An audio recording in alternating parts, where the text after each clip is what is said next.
Hello friends, जय Hind. Mission competition द्वारा बिहार सचिवालय सहायक का देखिए जीएस क्रैश कोर्स स्टार्ट कर दिया गया है।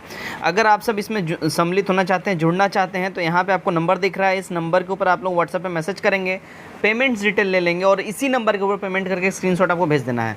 इस जीएस क्रैश कोर्स में ध्यान दीजिएगा, डेली टारगेट्स दिए जाएंगे आपको, इंपॉर्टेंट पीडीएफ हर एक सब्जेक्ट्स के प्रोवाइड कराए जाएंगे, हैंड रिटन नोट्स होंगे हमारे, एंड साथ ही साथ डेली करंट अफेयर्स भी यहाँ पिक्चर्स और क्वेश्चंस अपलोड करे जाएंगे और प्रीवियस एक साल के जो करंट अफेयर्स है उससे रिलेटेड सारे पीडीएफ्स यहाँ पे आपको दिए जाएंगे। ऑनलाइन टेस्ट जो है आपका ग्रुप में करवाया जाएगा क्विज के माध्यम से, तो आप लोग उसमें जुड़ सकते हैं और उसको लगा सकते हैं। तो आप लोग इसमें सम्मिलित होना चाहते हैं, दिए गए नंबर के ऊपर आप लोग मैसेज करिएगा। चलिए हम लोग अपना सेट स्टार्ट करते हैं। आज का हमारा सेट है सेट नंबर 6 और प्रीवियस अगर आपने 1 से 5 तक सेट नहीं देखा है तो उन सभी का डिस्क्रिप्शन में लिंक दिया गया है, आप जाके देख लीजिएगा। और वीडियो अच्छा लगे वीडियो को शेयर करिएगा, चैनल सब्सक्राइब करिएगा। फर्स्ट क्वेश्चन देखते हैं हम लोग। देखिएगा, हाल ही में ऑस्ट्रेलिया के नए प्रधानमंत्री के रूप में किसे चुना गया है? ऑस्ट्रेलिया के नए प्रधानमंत्री रिसेंटली ही देखिए एंथनी अल्बनीज़ को जो है रिसेंटली ही ऑस्ट्रेलिया प्रधानमंत्री के रूप में चुना गया है। इन्होंने स्कॉट मॉरिसन का जगह लिया है। ये भी ध्यान रखना है किसके जगह पे ये बने हैं, स्कॉट मॉरिसन के जगह पे, ठीक है। अच्छा, एक बात ध्यान रखिएगा, इस वाले सेट में 75 क्वेश्चन करवाए जाएंगे आपको। आप लोग कमेंट करके अपना स्कोर जरूर बताइएगा, 75 क्वेश्चन में कितने आपने सही करे हैं, ठीक है। नंबर 2 देखिएगा, हाल ही में ईज़ ऑफ डूइंग बिजनेस नामक रिपोर्ट को जारी किए जाने का फैसला किया गया है। यह रिपोर्ट कौन सी संस्था द्वारा जारी किया जाता है? तो ये रिपोर्ट जो है देखिए वर्ल्ड बैंक द्वारा ये जारी करा जाता है ना। ईज़ ऑफ डूइंग बिजनेस जो है ये रैंकिंग वर्ल्ड बैंक द्वारा जारी करा जाता है, ये ध्यान रखिएगा, है ना। नंबर 3 देखते हैं हम लोग। नंबर 3 है देखिए, निम्न में से किसे पारक्षित मुद्रा या आधार मुद्रा यानी रिजर्व मनी और बेस मनी कहा जाता है? देखिए, रिजर्व मनी या बेस मनी जो है ऑप्शन नंबर ए एमओ को कहा जाता है। एमओ को पारक्षित मुद्रा या आधार मुद्रा के रूप में जाना जाता है, ठीक है। नंबर 4, मध्याह्न भोजन यानी कि मिड डे मील स्कीम की शुरुआत किस वर्ष से की गई थी? देखिए, मिड डे मील स्कीम जो है ये ईयर 1995 से स्टार्ट हो गया था, है ना। केंद्र सरकार द्वारा 1995 में जो है प्राइमरी लेवल पर क्लास 1 to 8 तक के बच्चों को ये पोषण युक्त भोजन देने का जो है योजना लाया गया। इसका उद्देश्य जो था कि इस योजना के तहत जो बच्चों जो कुपोषित रह जाते हैं उनको प्रॉपर कुपोषण दिया जा सके सरकार के द्वारा ही, अगर वो उनको घर पे प्रॉपर पोषण युक्त खाना नहीं मिल रहा है तो। नंबर 5 देखते हैं, आज़ादी का अमृत महोत्सव अधिकृत रूप से कब प्रारंभ किया गया? देखिए, आज़ादी का अमृत महोत्सव अधिकृत रूप से अगर हम बात कर लें, ये स्टार्ट करा गया 12 मार्च 2021 से, है ना। 12 मार्च 2021 क्यों? क्योंकि इस दिन दांडी मार्च की 91वीं वर्षगांठ थी। इसी के अवसर पे 12 मार्च 2021 को प्रधानमंत्री के द्वारा अहमदाबाद से दांडी यात्रा को आज़ादी का अमृत महोत्सव के रूप में स्टार्ट करा गया। नंबर 6, विश्व बैंक ने भारत की अर्थव्यवस्था को 2022 में कितने प्रतिशत की दर से बढ़ने के अनुमान लगाया है? तो ये अनुमान इनके द्वारा जो है देखिए 7.5% की दर से बढ़ने का अनुमान लगाया गया है, राइट। नंबर 7 देखिएगा, निम्न में से कौन से महिला खिलाड़ी टेस्ट मैच की दोनों पारियों में अर्धशतक बनाने वाली पहली भारतीय एवं दुनिया की चौथी बल्लेबाज ये बन गई हैं? तो ये बन गई हैं देखिए शेफाली वर्मा जी, ठीक है। इन्होंने टेस्ट मैच में दोनों पारियों में 50-50 इन्होंने लगाया है, तो ये पहली भारतीय खिलाड़ी ये बन गई हैं, ठीक है, और दुनिया की चौथी। नंबर 8 देखिएगा, क्या है, हाल ही में किस अफ्रीकी देश में 1098 कैरेट के दुनिया के तीसरे सबसे बड़े डायमंड की खोज करी गई है? तो ये मिला है कहाँ? तो ये देखिए बोत्सवाना में ये मिला है, ठीक है, बी करेक्ट होगा। नंबर 9, भारत का पहला कौन सा राज्य संसाधित प्रदेश टीबी मुक्त घोषित किया गया है?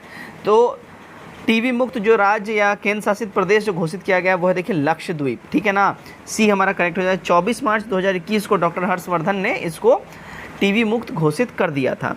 और केंद्र शासित प्रदेश लक्षद्वीप और जम्मू कश्मीर के बडगांव जिलों को भी टीबी मुक्त, जम्मू कश्मीर का बडगांव जिला बोलें तो उसको भी टीबी मुक्त घोषित कर दिया गया हुआ है, ठीक है। 10 देखिएगा, निम्न में से किस राज्य सरकार ने जहां वोट वहां वैक्सीन अभियान की शुरुआत करी? ये अभियान स्टार्ट किया देखिए दिल्ली सरकार ने, सी करेक्ट हो जाएगा, ठीक है ना। 11 नंबर, भारत सरकार ने किस समिति की सिफारिश पर लोकसभा और राज्यसभा टीवी चैनल का विलय कर दिया? तो ये विलय इन्होंने करा था देखिए सूर्य प्रकाश समिति की सिफारिश पे। वीवीआई क्वेश्चन है, इसको ध्यान रखिएगा। सूर्य प्रकाश समिति की सिफारिश पे लोकसभा और राज्यसभा टीवी चैनल को मर्ज करके एक टीवी चैनल संसद टीवी बना दिया गया है, ठीक है। चलिए आगे बढ़ते हैं हम लोग। नंबर 12 देखिएगा, विश्व शरणार्थी दिवस यानी वर्ल्ड रिफ्यूजी डे निम्न में से किस दिन मनाया जाता है? देखिए वर्ल्ड रिफ्यूजी डे ये हर साल 20 जून के दिन मनाया जाता है। सी हमारा यहाँ पे एब्सोल्यूट करेक्ट हो जाएगा। 13 देखिएगा, निम्न में से किस अंतर्राष्ट्रीय बॉक्सर और 1998 एशियाई खेलों के स्वर्ण पदक विजेता का निधन हो गया है? तो ये है देखिए डिंको सिंह, है ना। डिंको सिंह ये बॉक्सर थे और इनका निधन हो गया है। 1998 एशियन गेम्स में इन्होंने गोल्ड मेडल जीता था, ये बात ध्यान रखिएगा। 2017 में इनका इलाज चल रहा था और मणिपुर के बेसिकली रहने वाले थे। 14 नंबर देखिएगा, भारत और बांग्लादेश के मध्य स्थित मैत्री सेतु का निर्माण किस नदी के ऊपर किया जा रहा है? देखिए भारत और बांग्लादेश के बीच जो मैत्री नदी है, अगर हम बात करें, इसका निर्माण जो है फेनी नदी के ऊपर में किया जा रहा है। डी हमारा करेक्ट हो जाएगा। इसकी लंबाई 1.9 किलोमीटर्स होगी, ये ध्यान रखिएगा। 15 नंबर, किस समूह के पौधे को आमतौर पर शैवाल कहा जाता है? देखिएगा थैलोफाइट पौधे जो है ना, इनको शैवाल कहा जाता है, ठीक है। थैलोफाइट समूह के पौधे को, थैलोफाइट वनस्पति जगत का सबसे बड़ा समूह होता है और इस समूह में जो पौधे हैं, इसके जड़, तना और पत्ती, ये सब जो है ये विभक्त नहीं होते हैं, इनमें संवहन उत्तक नहीं होता है, ठीक है।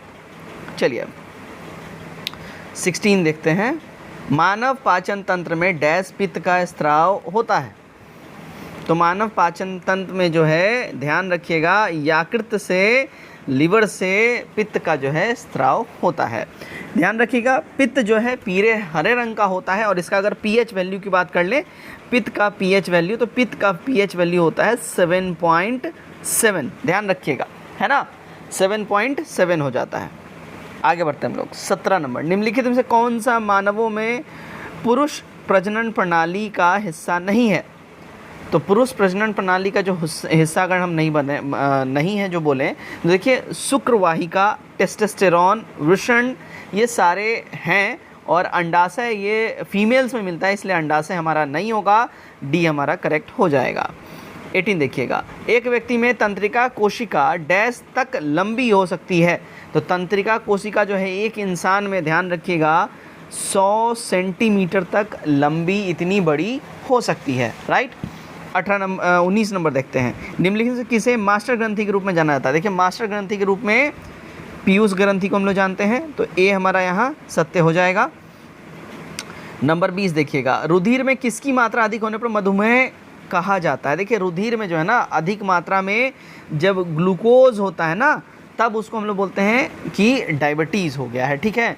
रुधिर में ग्लूकोज की मात्रा बढ़ने से फिर वो डायबिटीज़ का रूप लेता है और इंसुलिन के अल्प स्रावन से जो है, अगर सिक्रेशन बॉडी में हमारे इंसुलिन का कम हो रहा है तो भी डायबिटीज़ नामक रोग हो सकता है, ध्यान रखिएगा, है ना। 21, अर्धसूत्री विभाजन का खोज सबसे पहले किसने किया था? तो ये सबसे पहले इसका खोज किया था विजमैन ने, राइट। अर्धसूत्री विभाजन का सबसे पहला खोज इन्होंने ही करा था। 22, एफ्ला नामक विष निम्न में से किससे बनते हैं? ठीक है, एफ्ला नामक विष, ध्यान दीजिएगा, ये भाई कवकों से बनते हैं, एफ्ला नामक विष, सी करेक्ट होगा। 23 देखते हैं, निम्न में से किस हार्मोन को दुग्धजनक हार्मोन कहते हैं? देखिए दुग्धजनक हार्मोन जो है ये ध्यान रखिएगा, LTH को दुग्धजनक हार्मोन कहते हैं, ठीक है। LTH हार्मोन का फुल फॉर्म क्या होता है? तो लैक्टोजेनिक हार्मोन, इसको हम लोग फुल फॉर्म बोलते हैं, शॉर्ट में LTH बोलते हैं, फुल फॉर्म में लैक्टोजेनिक हार्मोन, LTH, क्लियर। 24 देखिएगा भाई, श्वसन के संबंध में कौन सा कथन सत्य है? श्वसन के संबंध में जो है देखिए, श्वसन एक उपचयी क्रिया यानी कैटाबॉलिक प्रोसेस है, सही हो जाएगा। श्वसन का नियंत्रण मस्तिष्क के मेडुला ओब्लंगाटा भाग से किया जाता है, ये भी सही हो जाएगा। तो हमारा करेक्ट कूट बैठ जाता है, एक और 2, तो ए हमारा सत्य हो जाता है। 25 देखिए क्या बोल रहा है 25 में, स्थिर या गतिज अवस्था में परिवर्तन का प्रतिरोध करने की एक वस्तु की प्रवृत्ति डैश कहा जाता है? इसको देखिए जड़त्व कहा जाता है, ठीक है ना। 26 देखिएगा, 1 पिकोमीटर डैश के बराबर होता है? ध्यान दीजिएगा, 1 पिकोमीटर, हमेशा इसका याद रखिएगा, बहुत बार ये पूछा हुआ है, तो 10⁻⁻12 मीटर के होता है। बी हमारा एब्सोल्यूट करेक्ट हो जाएगा। 27, गैल्वेनोमीटर प्रयुक्त होता है? देखिए गैल्वेनोमीटर जो है, ये गैल्वेनोमीटर विद्युत धारा की दिशा ज्ञात करने में यूज़ होता है, ठीक है, गैल्वेनोमीटर, तो हमारा सी एब्सोल्यूट करेक्ट हो जाएगा, विद्युत धारा की दिशा ज्ञात करने में। 28 देखिएगा, घर्षण बल कार्य करता है है ना, घर्षण बल जो है कार्य करता है। तो देखिए घर्षण बल जो कार्य करता है ये बल की दिशा के विपरीत में ये काम करता है घर्षण बल, ठीक है, सी सही हो जाएगा। 29, एक संपीड़ित स्प्रिंग में कौन सी ऊर्जा होती है? देखिए एक संपीड़ित स्प्रिंग की बात करें, इसके अंदर स्थितिज ऊर्जा ये होती है ना, ए एब्सोल्यूट करेक्ट हो जाएगा हमारा यहाँ। 30 देखते हैं। देखिए एक गेंद को 20 मीटर सेकंड के वेग के साथ ऊर्ध्वाधर फेंका जाता है, 3 सेकंड के बाद इसके विस्थापन का मान डैश होगा, g इज इक्वल टू 9.8 या 10 मीटर सेकंड स्क्वायर। कौन सा यहाँ पे आएगा डैश की जगह पे, ये आपको बताना है, ध्यान दीजिएगा। 15 मीटर आ जाएगा, ए हमारा यहाँ पे एब्सोल्यूट करेक्ट हो जाएगा। क्लियर। 31, निम्नलिखित में से कौन सा घटक एक चालक के प्रतिरोध को प्रभावित नहीं करता है? तो एक चालक के प्रतिरोध को जो प्रभावित नहीं करता है वह देखिए दबाव, ठीक है ना, बी हमारा यहाँ सही होगा। 32 देखिए, निम्न में से विद्युत परिपथ में समानांतर जोड़ा जाता है, समानांतर जोड़ा जाता है क्या विद्युत परिपथ में? तो देखिए वोल्ट मीटर को विद्युत परिपथ में समानांतर ऐड करा जाता है, ठीक है, वोल्ट मीटर को। क्लियर। 33, प्रथम मगध साम्राज्य का उत्कर्ष किस शताब्दी में हुआ था? तो प्रथम मगध साम्राज्य का जो उत्कर्ष है अगर हम बात कर ले, ये देखिए 6वीं शताब्दी ईसा पूर्व में ये हुआ था, तो बी हमारा यहाँ सत्य हो जाएगा। 34, गुप्त काल में भूमि राजस्व की दर क्या थी? गुप्त काल में भूमि राजस्व की दर क्या थी? देखिएगा गुप्त काल में जो भूमि राजस्व की दर थी वो 1/6 भाग था, ठीक है, सी हमारा यहाँ पे बिल्कुल ही सही हो जाएगा एकदम। तो गुप्त काल में जो राजा जो थे अपने प्रजा के प्रति की गई सेवाओं के बदले उनका उपज का 6ठा भाग ये लोग लेते थे, जो कि तत्कालीन राजस्व का मुख्य स्रोत भी था, है ना। 35, चंपारण आंदोलन से निम्नलिखित में से कौन संबंधित नहीं था? इससे संबंधित कौन नहीं थे? ध्यान दीजिएगा, जयप्रकाश नारायण जो है इससे रिलेटेड नहीं थे। राजेंद्र प्रसाद, अनुग्रह नारायण सिंह, जेपी कृपलानी, ये सारे के सारे रिलेटेड थे। जयप्रकाश नारायण इससे संबंधित नहीं थे। इनका संबंध भारत छोड़ो आंदोलन से था, जो कब हुआ था? 1942 में हुआ था, ध्यान रखिएगा। क्लियर। आगे बढ़ते हैं। 36 देखिएगा, बेगूसराय में चौकीदारी कर के विरुद्ध आंदोलन निम्नलिखित में से किस आंदोलन का हिस्सा था? तो चौकीदारी कर जो है देखिए ये सविनय अवज्ञा आंदोलन का ये हिस्सा था, इंग्लिश में इसको बोलते हैं सिविल डिसोबीडिएंट मोमेंट, है ना। तो सी हमारा यहाँ पे करेक्ट हो जाएगा। क्लियर। चलिए, तो एक अगर इसका मैं एक्सप्लेनेशन भी थोड़ा सा आपको दे दूं तो जान लीजिए कि सविनय अवज्ञा आंदोलन के समय देश के समुद्र के तटवर्ती लोगों ने नमक बनाकर अपना विरोध उस समय प्रकट करा था, है ना, ध्यान रखिएगा। लेकिन बिहार में तो कोई समुद्र मुद्र है नहीं, तो बिहार के लोगों ने अपना विशेष आक्रोश व्यक्त करने के लिए चौकीदारी टैक्स तब हुआ करता था, उसको देना इन्होंने बंद कर दिया था, है ना। और बिहार के पास कोई समुद्र तट नहीं था, इस वजह से सविनय अवज्ञा आंदोलन जो है उस समय नमक बनाना तो यहाँ पे संभव था नहीं, जिसके परिणाम के स्वरूप में यहाँ की जनता ने चौकीदारी कर देना अपना बंद कर दिया और अपने तरफ से इस सविनय अवज्ञा आंदोलन में एक भागीदारी प्रकट की, ठीक है। 37 देखते हैं। देखिए, स्वराज आम जनता के लिए होना चाहिए, केवल खास वर्गों के लिए नहीं। ये स्टेटमेंट किसका है? ये स्टेटमेंट है देखिए सी राजगोपालाचारी, चक्रवर्ती राजगोपालाचारी जी का है। क्लियर है ना। या ध्यान रखिएगा, ये प्रथम और अंतिम भारतीय गवर्नर जनरल भी रहे हैं भारत के, ये एकदम ध्यान रखिएगा। चलिए आगे बढ़ते हैं। 38 नंबर देखिए। 38, अगस्त 1932 में रैमजे मैकडोनाल्ड ने सांप्रदायिक पंचायत के द्वारा पहली बार निम्न में से किसके लिए पृथक निर्वाचक समूह बनाया? तो पृथक निर्वाचक समूह इन्होंने देखिए अछूतों के लिए 1932 में पहली बार इन्होंने बनाया था। क्लियर। अछूत जिनको उस समय हरिजन बोला करते थे, ठीक है, उनके लिए अलग निर्वाचन की व्यवस्था करी गई और इसको समाप्त करने के लिए महात्मा गांधी जी ने फिर आमरण अनशन किया था। उसके बाद गांधी जी तथा अम्बेडकर जी के बीच में एक समझौता हुआ था, जिस पर ब्रिटिश सरकार ने भी अपनी स्वीकृति दे दी थी, जिसको पूना समझौता बोलते हैं, आप लोगों ने पढ़ा होगा, है ना। चलिए 39 देखते हैं। हड़प्पा स्थलों से मिले अनाजों में बाजरा के दाने निम्न में से किस स्थल से प्राप्त हुए हैं? तो बाजरा के दाने गुजरात से प्राप्त हुए हैं, ए एब्सोल्यूट करेक्ट हो जाएगा, है ना। और अगर बोले कृषि के साक्ष्य कहाँ से मिले हैं तो मेहरगढ़ हो जाएगा। चावल के साक्ष्य कहाँ से मिले हैं तो कोल्डिहवा आप लोग करिएगा, है ना। चलिए 40, सैंधव स्थलों में रंगपुर निम्नलिखित में से किस नदी पर है? देखिए रंगपुर जो है ये अगर हम बात कर लें मादर नदी के ऊपर में है सैंधव सभ्यता में, ठीक है, ये ध्यान रखिएगा आप लोग। चलिए आगे बढ़ते हैं हम लोग। 31 ऋग्वेद कालीन नदियों में अस्किनी निम्नलिखित में से किस नदी का प्राचीन नाम है, और अभी मॉडर्न नेम क्या है ये बताना है। तो मॉडर्न नेम अस्किनी का हो गया है चिनाब। पहले इसका नाम था अस्किनी, अब इसको चिनाब के नाम से हम लोग जानते हैं, है ना, JNK वाले एरिया में बहता है। 42 पुनर्जागरण काल में चित्रकला का जनक किसे माना जाता है। तो चित्रकला का जनक जो है देखिए जियोटो को माना जाता है। ठीक है, आगे बढ़ते हैं हम लोग। 43 देखते हैं, भारत में राज्य विधान पालिकाओं का उच्च सदन कौन सा है। तो राज्य विधान पालिकाओं का उच्च सदन जो है विधान पालिका परिषद हो जाएगा, सी करेक्ट होगा। 44 देखिए, उच्चतम न्यायालय में न्यायाधीशों की संख्या की वृद्धि करने की शक्ति किसके पास है। तो ये करने की शक्ति की अगर हम बात कर ले तो देखिए संसद के पास है। उच्चतम न्यायालय में न्यायाधीशों की संख्या बढ़ोतरी करने की शक्ति सिर्फ और सिर्फ संसद के पास ही है। ठीक है, आर्टिकल 124 के अनुसार इनके पास ये शक्ति है। ठीक है, चलिए 45 देखते हैं, निम्नलिखित में से कौन सा विषय पंचायती राज संस्थाओं की शक्तियों के अंतर्गत नहीं आता है। कौन सा नहीं आता है, देखिए न्यायिक पुनर्वीक्षण की जो शक्ति है या पुनर्वलोकन की जो शक्ति है इनके अंतर्गत नहीं आता है पंचायती राज संस्थाओं की शक्तियों के अंतर्गत। क्लियर, भूमि सुधार का क्रियान्वयन, निर्धनता निवारण कार्यक्रमों का क्रियान्वयन, ग्रामीण विद्युतीकरण ये सब आता है, लेकिन न्यायिक पुनर्वीक्षण ये नहीं आता है। 46 देखिए, भारतीय राजनीतिक व्यवस्था में कार्यपालिका किसके अधीन रहकर कार्य करती है। ध्यान रखिए, कार्यपालिका हमेशा ही विधान पालिका के अंतर्गत रह के कार्य करती है ना।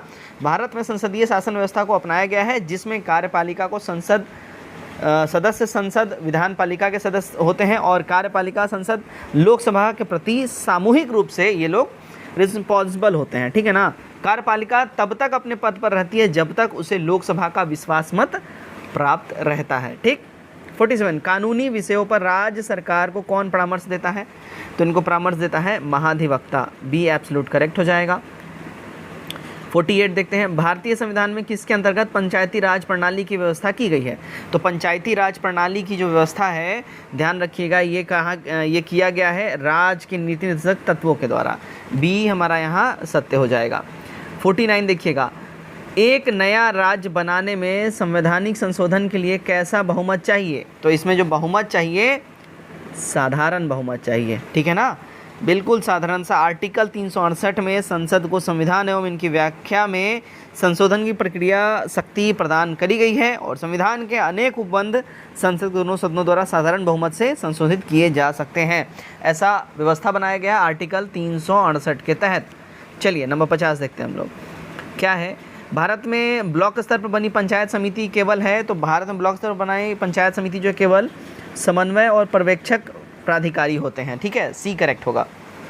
51 निम्नलिखित से कौन सा अफ्रीकी महाद्वीप का सबसे ऊंचा शिखर है। अफ्रीकी महाद्वीप का सबसे ऊंचा शिखर देखिए ये है माउंट किलिमंजारो, डी सही हो जाएगा। ठीक है ना। 52 देखिएगा, निम्नलिखित में से कौन बाल्कन राज्य में शामिल नहीं है। बाल्कन राज्यों में कौन शामिल नहीं है। इटली इनमें से बाल्कन राज्यों में जो है सो शामिल नहीं है। राइट, ए हमारा सही हो जाएगा। रोमानिया, ग्रीस, अल्बेनिया ये सारे के सारे शामिल हैं। 53 देखिएगा, जब द्रवित मैग्मा ठंडा होकर ठोस हो जाता है तब इस प्रकार बने शैल को क्या कहा जाता है। देखिए इस प्रकार के शैल को हम लोग आग्नेय शैल या आग्नेय चट्टान बोलते हैं। ठीक है। 54 बृहद ज्वार आने की सही स्थिति क्या है। बृहद ज्वार देखिए, बृहद ज्वार तब आएगा जब सूर्य, चंद्रमा तथा पृथ्वी एक सिध में होते हैं। ठीक है, जब सूर्य, चंद्रमा और पृथ्वी एक सिध में होंगे तब बृहद ज्वार आएगा, बी सही हो जाएगा। 55 देखिएगा, मौसम से संबंधित सभी घटनाएं जैसे वर्षा, कोहरा एवं ओलावर्षण वायुमंडल किस परत में होता है। देखिए ये होता है क्षोभ मंडल में। ठीक है ना, ये हमारा करेक्ट हो जाएगा। इसकी औसत ऊंचाई जो है पृथ्वी मतलब धरती तल से 13 किलोमीटर तक इसकी औसत ऊंचाई एवरेज हाइट होती है और मौसम से संबंधित सभी घटनाएं इसी मंडल के अंदर में होती हैं। 56 पेयरी घास का मैदान कहाँ से रिलेटेड है। ये रिलेटेड है देखिए उत्तरी अमेरिका के शीतोष्ण घास के स्थल से। ठीक है ना, डी हमारा करेक्ट हो जाएगा। 57 देखिएगा, भारत में मृदा का सबसे व्यापक और सर्वाधिक उपजाऊ प्रकार कौन सा है। सबसे व्यापक और उपजाऊ प्रकार मृदा का अगर हम लोग बोले, देखिए जलोढ़ मृदा हो जाएगा, ठीक है, डी करेक्ट हो जाएगा। इसको ब्लैक सॉइल, काली मिट्टी बोलते हैं। जलोढ़ मृदा जो है उत्तरी मैदानी और नदी घाटियों के विस्तृत भागों में ये पाई जाती है। ये मृदा जो है भारत में, ध्यान रखिएगा, भारत का जो कुल लैंड एरिया है, कुल क्षेत्रफल है, उसके 40% एरिया में जलोढ़ मृदा जो है अपने इंडिया में पाया जाता है। वेरी इंपॉर्टेंट पॉइंट है, इसको ध्यान रखिएगा। 58 देखिएगा क्या बोल रहा है। 58 में बोल रहा है हिमालय पर्वत श्रृंखला किन दो श्रेणियों के बीच सिंधु नदी अपवाहित है? तो ये है, देखिएगा, लद्दाख और जास्कर श्रेणी में, ठीक है, बी एब्सोल्यूट करेक्ट हो जाएगा। 59 पीतल किसकी मौजूदगी में निरंतर रहने से वायु में रंगहीन हो जाता है? तो पीतल जो है रेगुलरली जब हाइड्रोजन सल्फाइड के, है ना, कांटेक्ट में रहेगा तब फिर ये गड़बड़ा जाता है इसका मामला। तो ए हमारा करेक्ट हो जाएगा। पीतल जो है हाइड्रोजन सल्फाइड के निरंतर रहने से वायु में ये रंगहीन हो जाता है। 60 निम्नलिखित में से किसे पिक्रिक अम्ल भी कहा जाता है? देखिए पिक्रिक अम्ल ये कहा जाता है ट्राई नाइट्रोफिनॉल को, ठीक है ना, जिसको TNP भी हम लोग बोलते हैं, ट्राई नाइट्रोफिनॉल। 61 नंबर देखिएगा, धूप चश्मा के लेंस में किस कांच का प्रयोग किया जाता है? देखिए इसमें जो कांच होता है वो होता है क्रुक्स ग्लास, यानी क्रुक्स कांच, डी सही हो जाएगा। 62 देखिएगा, गैसीय तत्वों में सबसे भारी कौन है? देखिए गैसीय तत्वों की अगर हम बात कर ले, सबसे भारी इसमें देखिए रेडॉन इसमें सबसे भारी हो जाएगा, ठीक है ना, बी हमारा सही हो जाएगा। 63 अल्कोहल से ईथर बनाने की विधि में प्रत्येक रूप से निम्न में से किसका प्रयोग किया जाता है? देखिए इसमें जो यूज़ किया जाता है वो है गर्म एल्यूमिनियम का, ठीक है ना। अल्कोहल में ईथर बनाने की विधि में उत्प्रेरक के रूप में, माफ़ कीजिएगा मैंने प्रत्येक बोल दिया है, उत्प्रेरक के रूप में गर्म एल्युमिनियम का जो है इस्तेमाल किया जाता है। चलिए 64 धुआं निम्नलिखित में से किस प्रकार के विलयन का उदाहरण है? तो धुआं जो है गैसों में ठोस के विलयन का एक सिंपल सा एग्जाम्पल्स है। 65 निम्नलिखित से ऑक्सीकारक तथा अवकारक दोनों जैसा आचरण करने वाला पदार्थ नहीं है। कौन सा नहीं है इसमें? देखिए HNO3 इसमें नहीं होगा, बी करेक्ट होगा, ठीक है। 66 अंतर्राष्ट्रीय दूरसंचार संघ का मुख्यालय कहाँ है? तो अंतर्राष्ट्रीय दूरसंचार संघ का मुख्यालय की बात कर ले, ये है जिनेवा के अंदर में, डी करेक्ट होगा। 67 संयुक्त राष्ट्र संघ के सचिवालय के महासचिव की नियुक्ति कितने वर्ष के लिए की जाती है? देखिए इनकी नियुक्ति जो है 5 वर्षों के लिए करी जाती है, ठीक है ना, सी हमारा करेक्ट हो जाएगा, जिसे महासभा द्वारा सुरक्षा परिषद की सिफारिश पर रखा जाता है। महासचिव को दोबारा भी नियुक्त किया जा सकता है, ये भी जान लीजिएगा। 68 देखिए, ओपेरा हाउस किस देश का राष्ट्रीय स्मारक है? ओपेरा हाउस जो है राष्ट्रीय स्मारक है ऑस्ट्रेलिया का, बहुत फेमस है एरिया ये ओपेरा हाउस, ठीक है। 69 विश्व रक्तदान दिवस कब मनाया जाता है? यानी कि blood donation, world blood donation day, ये मनाया जाता है 14 जून को हर साल। 14 जून को भारत में क्या मनाया जाता है? कमेंट करके आपको बताना है, ठीक है। 70 देखिएगा, निम्नलिखित में से कौन सितार वाद्य यंत्र वादक से संबंधित है? तो ये कौन संबंधित है? देखिए पंडित रविशंकर जी जो हैं ये सितार वाद्य यंत्र वादक से संबंधित है। 71 देखते हैं हम लोग, किस प्रकार के वन प्रदेश को विश्व का फलोधान कहा जाता है? विश्व का फलोधान किसको कहा जाता है? तो ये कहा जाता है भूमध्य सागरीय वन को विश्व का फलोधान, ठीक है। इस क्षेत्र में आमतौर पर संतरा, अंजीर, जैतून, अंगूर ऐसे फल उगते हैं, ठीक है। चलिए 72 देखते हैं हम लोग, आर्किड एवं ब्रेमिलाइड जैसे परजीवी पौधे किस प्रकार के वन में उगते हैं? देखिएगा ये वर्षा वनों में ये उगते हैं, है ना, ऑर्किड और ब्रोमिलाइड, ठीक। 73 वनस्पति जो मनुष्य की सहायता से बनी अपने आप पैदा होती है और लंबे समय तक बिना किसी मानवीय हस्तक्षेप के उगती है, इस प्रकार की वनस्पति को क्या कहा जाता है? इसको कहा जाता है, देखिए अक्षत वनस्पति, सी करेक्ट हो जाएगा। 74 देखिएगा, सूर सरोवर पक्षी विहार कहाँ है? सूर सरोवर पक्षी विहार की बात करें, देखिए ये आगरा के अंदर में सूर सरोवर पक्षी विहार, ठीक, ए करेक्ट होगा। 75 इंदिरा गांधी अभयारण्य किस राज्य में स्थित है? इंदिरा गांधी अभयारण्य की बात कर ले, देखिए ये तमिलनाडु के अंदर में स्थित है। सो फ्रेंड्स, ये था हमारा 75 क्वेश्चन सेट नंबर 6 से। कमेंट करके अपने स्कोर जरूर बताइएगा, आपने 75 में कितना सही किया। वीडियो कैसा लगा ये भी जरूर बताइएगा एंड वीडियो को शेयर जरूर करिएगा। Best of luck.